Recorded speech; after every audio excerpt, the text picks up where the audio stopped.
మనం రీజనింగ్లో చాలా టాపిక్స్ చెప్పుకున్నాం కదమ్మా. ఈరోజు ఒక రీజనింగ్కే వన్నె తెచ్చే అంత బ్యూటిఫుల్ టాపిక్ అయిన సిలాయిజం అనే టాపిక్ గురించి మాట్లాడుకోబోతున్నాం. రీజనింగ్లో ఉన్న సిలాయిజం, సిలాగిజం అని కొంతమంది, సిలోగిజం అని కొంతమంది, సిలాయిజం అని కొంతమంది పిలుస్తారు. ఎలా పిలిచినా ఒకటే. తెలుగులో కూడా మనం సిలాయిజం అనే పిలుస్తామమ్మా. ఓకేనా, రైట్. రాసేటప్పుడు మాత్రం కొంతమంది ఇలా రాస్తారు, కొంతమంది సిలోగిజం అని ఇలా రాస్తారు. ఓకేనా, ఎలా రాస్తే ఏముందయ్యా, కంటెంట్ ఈజ్ ఇంపార్టెంట్, అవునా కాదా? దాని నుంచి మాట్లాడుకోబోతున్నాం. Syllogism basics. సరే, ఈ టాపిక్ స్పెషాలిటీ ఏంటి అంటే, మనకి ఎస్ఐ ఎగ్జామ్ తీసుకుంటే 5 మార్క్స్ దాకా ఇచ్చే అవకాశం ఉంటుంది. ఓకేనా, ప్రిలిమ్స్ మెయిన్స్ తీసుకుంటే 8 మార్క్స్ టు 10 మార్క్స్ దాకా ఇచ్చే అవకాశం ఉంటుంది. That's the beauty of syllogism. ఓకేనా, నెక్స్ట్ వన్, ఒకవేళ బ్యాంక్ ఎగ్జామ్ తీసుకుంటే అసలు చెప్పక్కర్లా, ప్రిలిమ్స్లో 5, మెయిన్స్లో 5, 10 మార్కులు వచ్చేసినట్టే.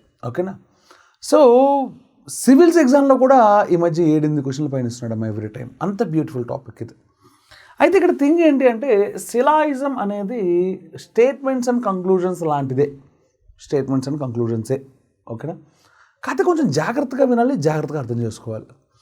ఒక స్టేట్మెంట్ చూడంగానే దాన్ని మనం మన ఇమాజినేషన్లోకి తీసుకెళ్ళి మన కేస్ స్టడీస్లోకి తీసుకెళ్లకుండా, ఆ స్టేట్మెంట్ కరెక్ట్ అయ్యేలా నేను ఈ బొమ్మ గీసినప్పుడు వేరే పాసిబిలిటీ మీకు కనపడినా కూడా ఈ స్టేట్మెంట్ అయితే ఈ బొమ్మ ప్రకారం కరెక్టే కాబట్టి చాలు నాకు అని నువ్వు యాక్సెప్ట్ చేసి వదిలేయాలి. ఓకేనా, సో అది సిలాయిజం టాపిక్లో ఉన్న స్పెషాలిటీ. ఇది కొంచెం జాగ్రత్తగా నేర్చుకోకపోతే, అంటే పర్ఫెక్ట్ బేసిక్స్ నేను ఇస్తాను, ఆ పర్ఫెక్ట్ ఆర్డర్లో అలాగే వినకుండా సొంత తెలివితేటలు వాడితే దురదీరిపోద్దాము, మామూలుగా ఉండదు ఇది. ఓకేనా, సో అంటే it is very simple and very beautiful for those who knows it very well. It's very very very painful and difficult for the students who go with their own imaginations and interpretations in to this one. ఓకేనా, అది బాగా గుర్తుపెట్టుకోండి. Okay, అది syllogism topic. మన సిలాయిజంలో predicates అంటాము మనం. Okay, ఏమేమి ఉంటాయంటే ఎక్కువగా వాడేవి ఆల్, సమ్, నో, ఈ 3 ఎక్కువగా వాడతాం. అప్పుడప్పుడు సమ్ నాట్ అనే ప్రెడికేట్ వాడతాం. ఓకేనా, ఇంకా బాగోపోతే ఎఫ్యూ అని, లేకపోతే ఓన్లీ సమ్ అని, ఓకే, లేకపోతే లాట్ అని, ఓకే, నాట్ ఆల్ అని, ఇలా రకరకాలుగా వాడుతూ ఉంటాం. ఓకేనా, this is topic called syllogism. ఇందులో పాజిటివ్ వీళ్ళిద్దరు, నెగిటివ్ వీడు, నెగిటివ్ స్టేట్మెంట్. ఓకేనా, ఒక్కొక్క స్టేట్మెంట్ నేను గీసి దాని పాసిబిలిటీస్ గురించి మీకు ఎక్స్ప్లెయిన్ చేస్తాను. Listen carefully and try to understand it. ఓకేనా, సపోజ్ వాడు ఏమన్నా అంటే no A is B. Okay, no A is B అంటే తెలుగులో అయితే ఏ కూడా బి కాదు. ఓకేనా, ఇలాంటివి చెప్పేటప్పుడు కొన్నిసార్లు ఏమంటాడంటే, స్టేట్మెంట్స్ చెప్పేటప్పుడు ఆల్ మెన్ ఆర్ విమెన్ అంటాడు, సమ్ మెన్ ఆర్ విమెన్ అంటాడు, లేకపోతే ఆల్ పెన్స్ ఆర్ పెన్సిల్స్ అంటాడు, లేకపోతే no book is a paper అంటాడు, లేకపోతే సమ్ పేపర్స్ ఆర్ బుక్స్ అంటాడు, లేకపోతే సమ్ ల్యాప్టాప్స్ ఆర్ మొబైల్స్ అంటాడు. ఇప్పుడు మీరు అబ్జర్వ్ చేస్తే ఈ వర్డ్స్ ఏవో కొంచెం తేడాగా ఉన్నాయి కదా ఈ స్టేట్మెంట్స్. ఆల్ మెన్ ఆర్ విమెనా, ఎట్ట కుదురుద్దయ్యా, నేను మెన్ విమెన్ అవుతానా? అలాంటి ఎదవ ఆన్సర్స్ చెప్పకూడదు. ఓకేనా, ఇక్కడ క్వశ్చన్ ఫార్మాట్ ఎలా ఉంటుందంటే 1, 2, 3, 4 స్టేట్మెంట్స్ ఇస్తాడు. ఓకే, ఆ తర్వాత కంక్లూజన్స్ ఇస్తాడు. ఓకేనా, సో ఇప్పుడు మనం ఈ స్టేట్మెంట్స్ని ఇర్రెస్పెక్ట్ ఆఫ్ జనరలైజ్డ్ సెన్స్, నేను చెప్పాను చూసారా, all men are women statement ఇచ్చాడు అనుకోమా, ఆల్ మెన్ ఆర్ విమెన్, పురుషులందరూ స్త్రీలే, ఆల్ మెన్ ఆర్ విమెన్ అనగానే చాలామంది పురుషులందరూ స్త్రీలే అంటే ఏం మాట్లాడుతున్నారు సార్, పురుషులందరూ స్త్రీలేందే అటు కుదురుద్ది అని అడుగుతారు. అడగకూడదు, అడగద్దు. ఆల్ మెన్ ఆర్ విమెన్ అంటే పురుషులందరూ స్త్రీలే అని నువ్వు అర్థం చేసుకోవాలి. అంటే ఇప్పుడు ఇక్కడ మెన్ ఉన్నారనుకో, మెన్ అంతా విమెన్ అంటే ఇలా ఉండాలి, అర్థమైందా? సో అంతే, ఇంకో ఆప్షన్ నువ్వు పెట్టుకోవద్దు. ఓకేనా my dear boys and girls, this is all men are women. So అంటే ఇది మీకు జనరలైజ్డ్ సెన్స్లో నిజం అనిపించినా తప్పు అనిపించినా సరే you should take it as correct only. ఈ స్టేట్మెంట్స్ 1, 2, 3 చెప్పాక ఇస్తాడు కదా, దాన్ని బట్టి కంక్లూజన్స్ ఇస్తాడమ్మా. కంక్లూజన్ 1, కంక్లూజన్ 2 ఎక్కువగా ఇస్తాడు. అప్పుడప్పుడు 1, 2, 3 కూడా ఇస్తాడు. మనకు అయితే 1, 2 సరిపోద్ది. ఓకేనా, 1, 2 ఇస్తే ఆప్షన్స్ ఇస్తాడమ్మా. ఓకే, 1 ఒక్కటే ఫాలో అవుతోందా, 2 ఒక్కటే ఫాలో అవుతోందా, 1, 2 2 ఫాలో అవుతున్నాయా, లేదంటే 1, 2 2 కూడా ఫాలో అవ్వట్లేదా, 1 కానీ 2 కానీ ఏదో ఒకటి మాత్రమే ఫాలో అవుతుందా, ఇలాంటివి అంటే 1 or 2 అనే ఆప్షన్స్ కానీ ఇలాంటి ఆప్షన్స్ ఇస్తాడమ్మా. అంటే ఇచ్చిన స్టేట్మెంట్స్ని బేస్ చేసుకుని ఈ కంక్లూజన్స్ వ్యాలిడ్ చేసి దాన్ని బట్టి మనం ఆన్సర్స్ ఇవ్వాలి. ఓకేనా, రైటమ్మా. So no A is B అని అనుకోమా, నేను దానికి బొమ్మ గీస్తున్నాను. ఓకేనా, అంటే ఏ కూడా బి కాదు. ఓకే, ఇది ఏ అయితే ఇది బి. చూడండి, ఏ కూడా బీ కాలేదు, అవునా కాదా? సో నేను ఇలా రాసి ఇలా కొట్టేస్తుంటాను. ఓకేనా, లేదా ఇలా రాసినా సరిపోతుంది, బట్ నేను జనరల్గా ఆ నోటేషన్ ఫాలో అవుతూ ఉంటాను. ఓకేనా, next one, no A is B అయిపోయింది. సపోజ్ నెక్స్ట్ పాజిటివ్లోకి వెళ్తే let's go with the positive. అన్ని ఏలు బీలే. ఓకే, అంటే ఆల్ ఏస్ ఆర్ బీస్.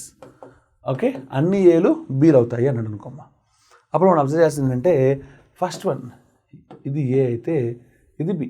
అన్ని ఏలు బి అయ్యాయా అవలేదా? Yes, correct. ఓకే అమ్మా, ఇప్పుడు నేను ఇందాక స్టేట్మెంట్ చెప్పా. ఏంటి ఆ స్టేట్మెంటు? ఎప్పుడైనా సరే ఈ సిలాయిజంలో ఎలా లెక్కేయాలి, వాడు ఇచ్చిన స్టేట్మెంట్ ఇక్కడ కరెక్ట్ కాదు లెక్కేసుకోవాలి, అంతే తప్ప ఎక్స్ట్రా క్వాలిఫికేషన్ ఉందా లేదో నువ్వు లెక్కేసుకోకూడదు. అంటే ఇప్పుడు సపోజ్ అమర్నాథ్ గ్రాడ్యుయేట్ అని వాడు స్టేట్మెంట్ ఇచ్చాడు అనుకోమ్మా. సపోజ్ నేను పోస్ట్ గ్రాడ్యుయేషన్ చేశాను, నేనే అమర్నాథ్ అంటే నేను పోస్ట్ గ్రాడ్యుయేషన్ చేశాను అనుకో. వాడు అమర్నాథ్ గ్రాడ్యుయేట్ అంటే తప్పు, అమర్నాథ్ పోస్ట్ గ్రాడ్యుయేట్ అని చెప్పకూడదుగా. అమర్నాథ్ గ్రాడ్యుయేట్ అంటే కరెక్టేనా కాదా? అంటే అమర్నాథ్ పోస్ట్ గ్రాడ్యుయేషన్ చేయడం అంటే దాని ఎక్స్ట్రా క్వాలిఫికేషన్ అంతే, అవునా కాదా? ఇక్కడ ఓవర్ యాక్షన్ మనం చేయకూడదు, అది ఇంపార్టెంట్ పాయింట్. ఓకేనా? అంటే అన్ని ఏలు బీలే అంటే ఇది, అవునా? ఇంకో పాసిబిలిటీ ఎలా గీయచ్చు అంటే sir A is equal to B ఇలా ఉండొచ్చుగా. ఇప్పుడు చెప్పు, ఏ అనే ఒక మూలకం తీసుకుంటే అది బి అయిందిగా, అంటే అన్ని ఏలు బీస్ అయిందిగా. నువ్వు చెప్పొచ్చు సార్ ఇక్కడ ఏ ఈజ్ ఈక్వల్ టు బి కదా సార్, వాడు అన్ని బీలు కూడా ఏ అయ్యాయి కదా, వాడు అది చెప్పలేదు కదా అన్ను నాకు చెప్పొద్దు. ఇది ఒక పాసిబిలిటీ, ఇది కూడా ఒక పాసిబిలిటీ. ఇప్పుడు నేనేం చెప్పాను?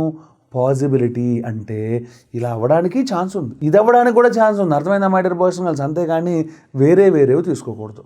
ఓకేనా? సో అన్ని ఏలు బీలే అంటే ఈ రెండిట్లో ఏదో ఒకటి చెప్పాలి. ఓకేనా? ఏదో ఒకటి వర్కౌట్ అవుతుంది. ఓకే గుడ్, రెండు పాసిబిలిటీసే. Right, good.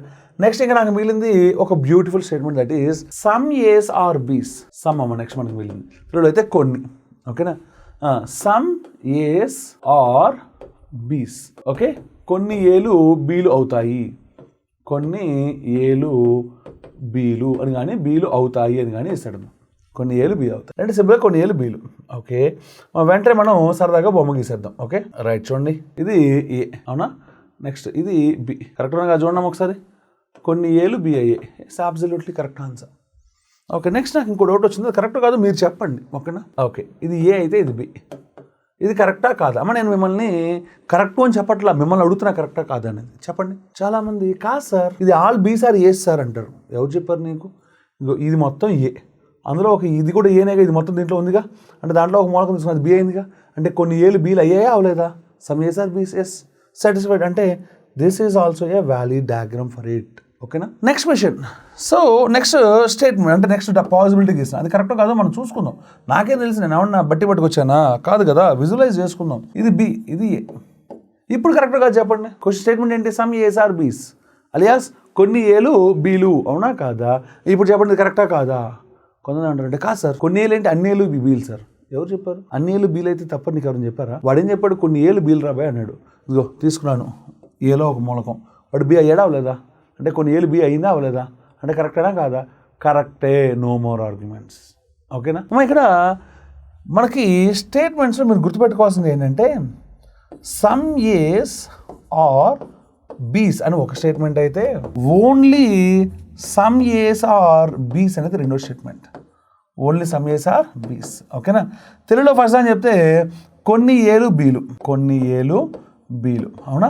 అదే రెండోదని చెప్తే కొన్ని ఏలు మాత్రమే బీలు, లేదంటే ఏలో కొన్ని మాత్రమే బీలు. తేడా అర్థమే కదా మీకు? సో ఇప్పుడు ఇక్కడ ఏం చెప్పాడు? కొన్ని మాత్రమే బీలు అంటే అన్నీ అవడానికైతే స్కోప్ లేదని చెప్తున్నాడు. కానీ ఇక్కడ చెప్పాడా? కొన్ని ఏలు బీలు అన్నాడే కానీ కొన్ని మాత్రమే అవుతాయి అన్నీ మాత్రం అవ్వని చెప్పలేదుగా, కాబట్టి అది కూడా పాసిబులే. ఓకే, సో అంటే ఇక్కడ మీకు ఇంకేమన్నా పాసిబిలిటీస్ ఉన్నాయేమో డౌట్ వచ్చింది నాకు వెంటనే. సార్ ఒకసారి ఇది కరెక్ట్గా చూడండి. A is equal to B ఇలా గీసాను, ఇది కరెక్టా కాదా చెప్పండి నాకు. Yes, absolutely correct. ఎందుకంటే ఇది మొత్తం ఏ, ఇది మొత్తం బి. ఇప్పుడు నేను ఇక్కడ ఒక ఏ తీసుకున్నా, ఈ ఏ బి అయిందా అవలేదా? ఎస్ అయ్యింది. అంటే కొన్ని ఏలు బి అయిందిగా, అంటే ఇది కూడా పాసిబులే. అంటే సమ్కి 4 పాసిబుల్ డయాగ్రామ్స్ ఉన్నాయి. ఓకేనా? సమ్కి ఎన్ని పాసిబిలిటీస్ ఉన్నాయేమో 4. ఒక్కసారి ఈ కేసులు మళ్ళీ చూద్దామా? నో ఫస్ట్ చూద్దాం. Okay, no A is B, A కూడా బి కాదు అన్నప్పుడు ఇది ఒక్కటే పాసిబిలిటీ. సూపర్, నాకు నచ్చింది. ఆల్కి వచ్చేసరికి ఆల్ ఏస్ ఆర్ బీస్ లేదా అన్ని ఏలు బీలే అన్నప్పుడు 2 పాసిబిలిటీస్ వచ్చాయి. ఓకేనా? 2 సమానం అవడం ఒకటి, ఆల్ ఏస్ ఆర్ బీస్ అంటే ఏ చిన్నది దానిపైన బి ఉండడం ఒకటి, 2 కేసులు వచ్చాయి. Next one some. వాడేమన్నాడమ్మా? సమ్ ఏస్ ఆర్ బీస్ అంటే కొన్ని ఏలు బీలు అన్నాడు, అవునా? వెంటనే మనకి 4 పాసిబిలిటీస్ వచ్చాయి. ముందు మనం అనుకునే సమ్ ఏస్ ఆర్ బీస్ ఇలా వచ్చింది. నెక్స్ట్ ఏం వచ్చిందమ్మా? ఏ లోపల బి వచ్చింది. తర్వాత బి లోపల ఏ వచ్చింది, ఆ తర్వాత 2 సమానమైంది. అవునా కాదా? 4 పాసిబిలిటీస్ మైండ్లో పెట్టుకోండి. ఇప్పుడు ఈ 4 పాసిబిలిటీస్ మైండ్లో పెట్టుకున్నాక ఇప్పుడు సరదాగా నేను ఇప్పటిదాకా ఒక స్టేట్మెంట్ ఇచ్చాను, అది పాజిటివ్ నెగిటివ్. ఇప్పుడు ఒకటి కాకుండా 2 స్టేట్మెంట్స్ ఇస్తాను, దానికి బొమ్మలు గీద్దాం, ఏవి కరెక్టో ఏది తప్పు మనం లెక్కేసుకుందాం. ఓకేనా? సపోజ్ వాడు ఏమన్నా అంటే కొన్ని ఏలు బీలు, ఓకే, ABC కాదు. ఓకేనా? ఓకే, ఇంగ్లీష్ రాస్తున్నాం, కొన్ని ఏలు బీలు, some A's are B's, ABC కాదు. ఓకే, అంటే no B is C. Okay, ఇవి 2 స్టేట్మెంట్స్. ఇప్పుడు సరదాగా బొమ్మలు గీద్దాం. ఓకేనా? నేను ఇప్పుడు గీసే బొమ్మ ముందు బేసిక్ డయాగ్రామ్ నేర్చుకుందాం. బేసిక్ డయాగ్రామ్ అయిపోయిన తర్వాత ఓకే అన్ని పాసిబుల్ డయాగ్రామ్స్ గీసుకుందాం. ఓకేనా? అన్నీ గీస్తామా అంటే మనకి గుర్తొచ్చినన్ని, మనకి మైండ్లోకి తోచినన్ని గీసుకుందాం. ఓకేనా? పాసిబిలిటీస్ అండి. బేసిక్ డయాగ్రామ్ అంటే ఏంటో మాత్రం ఖచ్చితంగా నేర్చుకుందాం. ఓకేనా? కొన్ని ఏలు బీలు, అంటే ఇది ఏ అనుకుంటే ఇది బి అనుకుందాం. ఓకేనా? సో కొన్ని ఏలు బీలు. ఓకే, సో అంటే ఇప్పుడు మనం ఇది ఏ అనుకుంటే బి, ఇదేగా బేసిక్ డయాగ్రామ్ చెప్పేది, కొన్ని ఏలు బీలు. నెక్స్ట్ వన్ ఏబిసి కాదు, అంటే నో బి ఈజ్ సి, అంటే ఇక్కడ సి ఉంటుంది. అవునా కాదా? ఓకే, రూల్ ఏం చెప్తున్నావు నువ్వు, ఏ బి అయినా సి అవుతున్నావా అవ్వదంటున్నావా? ఇలా ఉంటుంది. అవునా? ఇది అవ్వదు కాబట్టి ఇది సి. అవునా? ఓకే, సో ఇప్పుడు ఇవి 2 స్టేట్మెంట్స్ ఇచ్చావు. ఇప్పుడు దీన్ని బేసిక్ డయాగ్రామ్ అంటావమ్మా. అంటే బేసిక్ డయాగ్రామ్ అంటే పాసిబిలిటీస్ అనేవి మినిమం ఉండాలి. దాంట్లో పాసిబిలిటీస్ ఎలా ఉండాలమ్మా? మినిమం ఉండాలి. ఓకేనా? గుడ్. సో పాసిబిలిటీస్ మినిమం తీసుకున్నప్పుడు ఇది బేసిక్ డయాగ్రామ్ కదా, బేసిక్ డయాగ్రామ్ని పక్కన పెట్టేస్తే ఇక రిమైనింగ్ కేసెస్ అన్నీ తీసుకుందాం. చూడండి, ఇప్పుడు ఇది ఏ, ఓకే, సో ఇది బి, నువ్వేమన్నావు ఇది సి అన్నావు. ఓకే గుడ్, నేను కాదనట్లా, ఇదేగా బేసిక్ డయాగ్రామ్ నువ్వు చెప్పింది. ఓకే, అంటే వీళ్ళిద్దరికి నో రిలేషన్ చెప్తున్నావు. అవునా?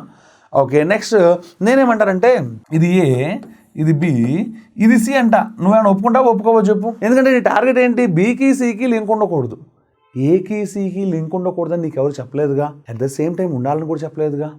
ఇప్పుడు ఇక్కడ ఇలా గీసినప్పుడేమో ఏకి సికి లింక్ లేదనిపించింది. అవునా కాదా? ఓకే, ఇలా గీసినప్పుడేమో ఏకి సికి లింక్ ఉందనిపిస్తుంది, అంటే అది పాసిబిలిటీ, ఇది కూడా పాసిబిలిటీ. నేను రాస్తుంది ఏంటి? డయాగ్రామ్సా, పాసిబుల్ డయాగ్రామ్సా, పాసిబిలిటీ ఉన్న డయాగ్రామ్స్. ఓకేనా? రైట్ అమ్మా. నెక్స్ట్ వన్, సపోజ్ ఇది సి, ఇలా ఉండొచ్చా ఉండకూడదా? సమ్ ఏస్ ఆర్ బీస్ అన్నప్పుడు ఇది ఒక పాసిబిలిటీయేగా, అంటే దానికి సి ఇలా ఉండొచ్చుగా. Okay good. నెక్స్ట్ వన్, ఇది కరెక్టా? కాదు. ఎందుకు కాదు చెప్పండి. సార్ ఇది కరెక్ట్ అయితే నో బీఈసి అన్నాడు సార్, బీస్ అన్ని సీస్ అయిపోతున్నాయి సార్, అంటే ఇదైతే నేను ఒప్పుకోను సార్, మీరు ఎన్నితైనా గొడవ చేయండి కానీ నేనైతే దీన్ని ఒప్పుకోను. అవునా? ఓకే.